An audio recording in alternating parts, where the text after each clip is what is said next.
नमस्कार दोस्तों आज की मेरी कहानी का नाम है अखंड भक्ति।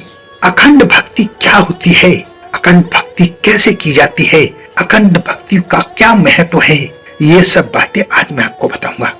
अगर आपने पूरा वीडियो देख लिया तो आपकी आंखें खुल जाएंगी, ये मेरा वादा है। अयोध्या में एक संत थे। संत बड़ी उच्च कोटि के थे। उन्हें रामायण कथा सुनने में बड़ा मजा आता था। जहाँ भी रामायण का पाठ होता वो वहां चले जाते थे।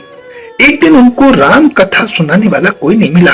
तभी उन्होंने देखा कि एक सामने से पंडित जी अपनी पोथी लेकर आ रहे हैं। उन्हें पंडित जी को प्रणाम किया और कहा, महाराज मेरा एक काम कर दीजिए, मुझे रामायण कथा सुना दीजिए, परंतु एक बात का ध्यान रखें कि मेरे पास देने के लिए दक्षिणा नहीं है। मैं तो फक्कड़ साधु हूँ, माला लंगोटी कमंडल, इसके अलावा मेरे पास कुछ भी नहीं है, लेकिन मैं एकांत में राम कथा सुनना चाहता हूँ, मुझ पर ये उपकार कर दीजिए। पंडित जी के मन में आया, चलो ठीक है, इनको राम कथा सुना देते हैं। वो दोनों सरयू नदी के कुंजों में जा बैठे और विधि विधान से राम कथा का पाठ शुरू कर दिया। वो दोनों रोज वहां जाते, कथा चलती और बड़े साफ से संत जी कथा सुनते और भाव विभोर होकर कभी नाचने लगते, कभी रोने लगते, कभी गाने लगते।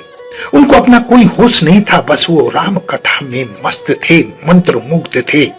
जब कथा समाप्त हुई तो संत ने पंडित जी से कहा, पंडित जी आपने बहुत अच्छी कथा सुनाई है, हमारा मन बहुत प्रसन्न हो गया। हमारे पास देने के लिए दक्षिणा तो नहीं है, परंतु अगर तुम चाहो तो कुछ मांग सकते हो। संत सिद्ध कोटि के राम प्रेमी थे।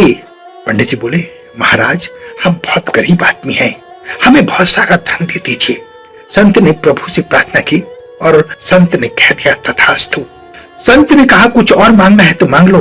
पंडित जी ने कहा, मेरे घर पुत्र नहीं है, मुझे पुत्र रत्न की प्राप्ति हो जाए, ऐसा वरदान दे दीजिए।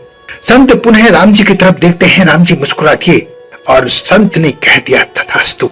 अब पंडित जी के मन में लालच आ गया।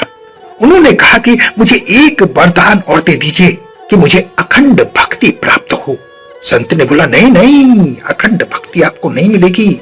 आपकी प्राथमिकता थी धन, दूसरी प्राथमिकता थी पुत्र, तीसरी प्राथमिकता है आपकी अखंड भक्ति। अगर आपकी प्रथम प्राथमिकता अखंड भक्ति होती तो एक बार को सोचा जा सकता था। केवट ने प्रभु राम जी को पार किया था, उसने कुछ मांगा नहीं था, उसने सिर्फ अखंड भक्ति मांगी थी।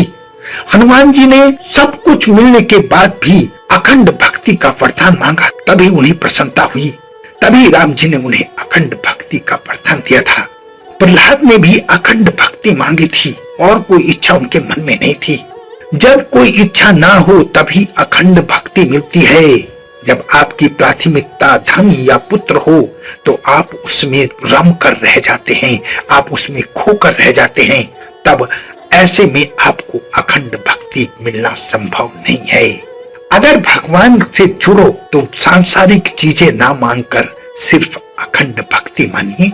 यही मेरा इस कहानी को कहने का संदेश है। अखंड भक्ति मिल गई तो संसार में किसी दूसरी चीज की जरूरत ही नहीं है।